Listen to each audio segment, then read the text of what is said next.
We are going to Ikea today. We got a bunch of frames last time for this wall,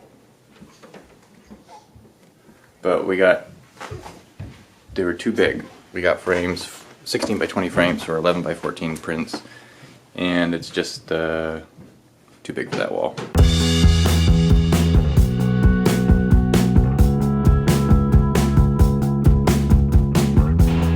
The lighting in here is great.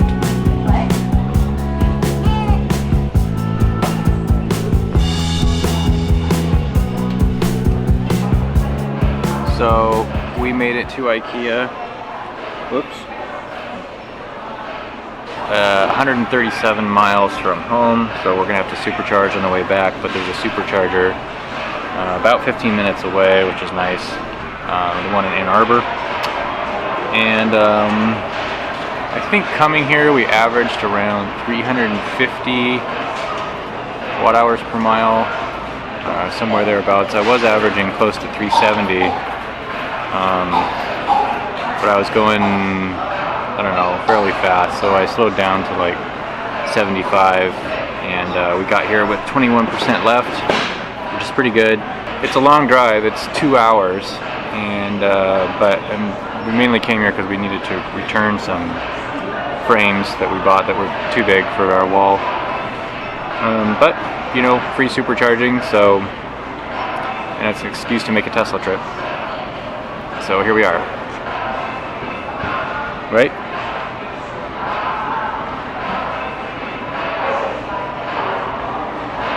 Can you blow a bubble for them?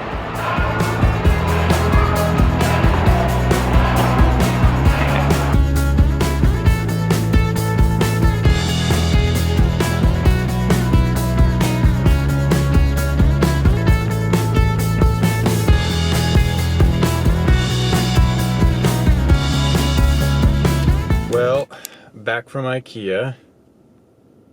Show you some stats. So I've already plugged in, so not quite complete because that stuff's gone. But we just did 140 miles. Wait a minute. Oh yeah, since last charge. So we charged at the supercharger, and then we drove for about 15 minutes to somewhere to eat, and then we came home after that. So we used 45.7 kilowatt hours over almost 140 miles, averaged 327 watt hours per mile, which is better than going out. Going out there, it was like between 350 and 360 watt hours per mile, and not quite sure the difference, except we were going a little bit slower on the way back. We were closer to probably 75 most of the time or something like that. And we arrived, so originally it had predicted we would arrive with what? Oh, I can't remember, but it was a little bit less. Got here with 11%. So, oh yeah, and you'll also probably notice this 12-volt battery warning. So that was on today, and the one thing that hasn't been working that I've noticed is summon. So at least with the remote, I didn't try it with the phone app, but I've not been able to engage summon. So I don't know what that has to do with the 12-volt battery, or if that's even connected. We'll see. But so that's new. This car was built 2015 summer, so it's been about less than a year and a half. Could be a year and a half.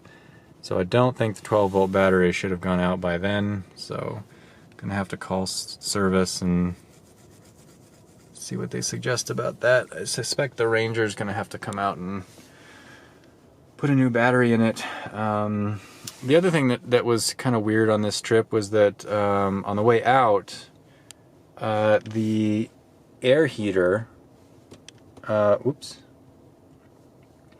the air heater stopped making heat at some point.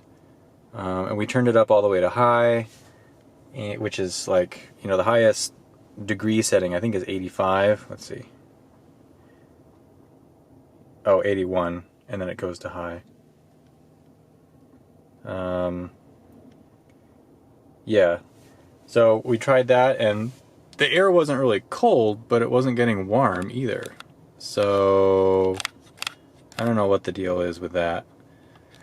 Now it's working. I mean, now there's heat. And actually on the way back, the heater was working very well. I actually had it set to just 70 degrees.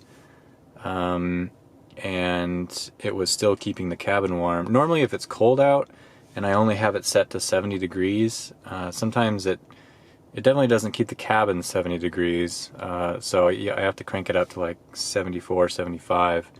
But it was only 40 degrees out, so I don't know, there's a multitude of factors. But anyway, it's very strange that all of a sudden the heater didn't work. So we'll see if that keeps up during the winter. Hopefully not. I mean, hopefully the heater keeps going and problems don't continue. Anyway, yeah, so this is kind of a weird, choppy video. I know it wasn't the best filming and whatever, so sorry about that. But yeah, it was nice to get out there and do a Tesla trip after a while. I hadn't done a long trip in a couple weeks, I think, right? When was the last time I was driving? Well, anyway, so that's our trip to Ikea today. Thanks for watching.